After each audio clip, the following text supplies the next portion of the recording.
کچھ لوگ یہ دعویٰ کرتے ہیں کہ روایتی برقع جو خواتین کو سر سے پیر تک ڈھانپ دیتا ہے کبھی بھی افغان ثقافت کا حصہ نہیں رہا تھا۔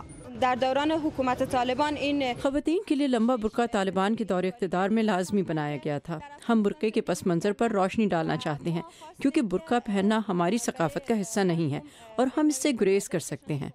فرزانہ سادات نوجوان لوگوں کی اس بڑھتی ہوئی تعداد کا حصہ ہیں جو برقعے کے زبردستی استعمال کو رد کرتی ہیں۔ ان کی خواتین کے حقوق پر روشنی ڈالنے کے لیے چلائی جانے والی سن بیہائنڈ کرٹن نامی مہم ایک تصویری نمائش کے ذریعے دکھاتی ہیں کہ کیسے اس لبادے نے خواتین کو گمنام اور بے چہرہ شہریوں میں تبدیل کر لیا ہے۔ مہم کے منتظمین کا کہنا ہے کہ برقعے کو دہشت گردوں اور کچھ ایسے لوگوں نے جو قانون توڑنا چاہتے ہیں بہت مؤثر طریقے سے استعمال کیا ہے۔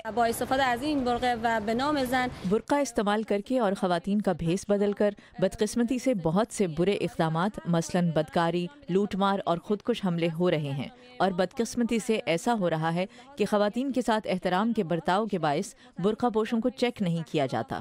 افغانستان میں خواتین سے روایتی طور پر یہ تقاضا کیا جاتا ہے کہ وہ اپنا چہرہ کسی حجاب یا نقاب سے ڈھانپے، لیکن بہت سے مذہبی لیڈر کہتے ہیں کہ برقع جو خواتین کے پورے جسم اور چہرے کو ڈھانپتا ہے اسلامی شریعت کا کوئی تقاضا نہیں ہے۔ خود حجاب اصل شرعی دور حجاب ایک اسلامی تقاضا ہے، لیکن اسلامی شریعت میں برقع ایک حجاب کے طور پر لازمی شرط نہیں ہے۔ برقع ایک غیر اسلامی روایت ہے جسے افغان معاشرے کی پوری تاریخ میں فروغ دیا گیا۔